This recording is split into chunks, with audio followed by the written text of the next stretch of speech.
สวัสดีท่านผู้ชมเนาะคลิปนี้ก็สิมาเปลี่ยนก้นสากไอเทลวีสันหาเนาะอันนี้คือก้นสากเขาซื้อมาเลยเนาะนี่เนาะวีสันหาไอเทลเนาะยี่ห้อไอเทลเนาะลำดับที่อีกแล้วให้เขามาจิ้มตัวนี้ออกเนาะก็คือผ่าชิมนี้เนาะจิ้มออกไปเนาะ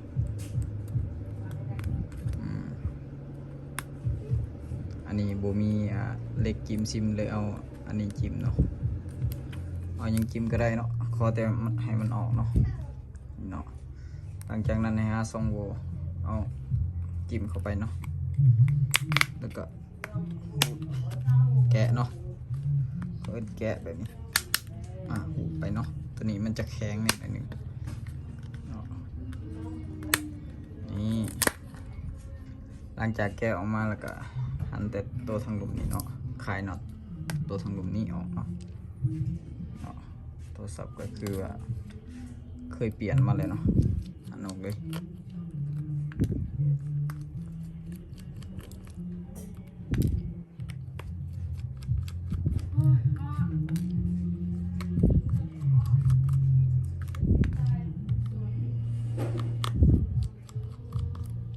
หันออกเลยหันออกจนเบิดนี่แหละเนาะไปเอาตัวใหม่ไปซบใส่เนาะตัวนี้ว่าเห็ดง่ายๆเนาะถ้าว่าเราได้กลสากมากก็ง่ายเนาะบริจอดบริจูดเลยมีแต่เอาตัวใหม่มันเทียบใส่ก็ได้เลยตัวนี้เนาะมันก็โบยากไปได้ดอกเนาะนี่เนาะมันงันออกงันตัวนี้ขึ้นเนาะนี่เนาะงันขึ้นแบบนี้อันนี้คือตัวเก่าเนาะตัวนี้เป็นตัวใหม่ตัวในถุงยางเป็นตัวใหม่เนาะใส่ตัวใหม่เลยนี่เนาะนี่เอาเข้ามาแบบนี้ตัวเก่าออกไปเนาะวางเสร็จเลยเนาะวางเสร็จจังสิเห็นขัดอยู่บ่ล่ะกล่องมันบ่จักเซ็นเซอร์ไปเลยเนาะนี่เนาะหลังจากนั้นให้ซบสายสัญญาณนี่เนาะตัวนี้ต้องย้ำว่าต้องซบเนาะว่าถ้าบ่ซบเลยสัญญาณมันสิมีอยู่แต่ว่ามันสิลินอินเทอร์เน็ตบ่ได้เนาะตัวนี้หลังจากนั้นก็เอาลงเลยเนาะนี่เอาลำโพงลงเลยเนาะเดี๋ยวเราสิไปลองเสียบมันก่อนเนาะ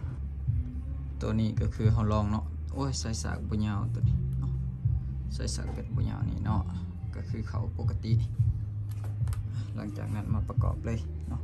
ก็คือหันน็อตตัวนี้ใส่เนาะหันน็อตตัวนี้ใส่แล้วก็กวบพาแล้วก็แล้วเนาะตัวนี้บริยุ่งยากยังดอกง่ายเนาะ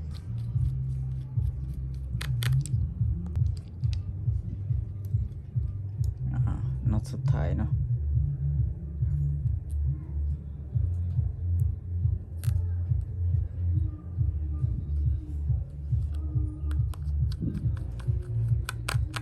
สำเร็จเป็นทีหอยหลังจากนั้นก็ประกอบเนาะบีบเข้าเลย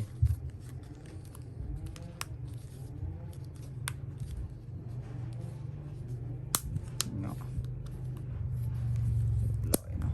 ขอบใจหลายๆเนาะที่ติดตามรับชมคลิปจนจบเนาะ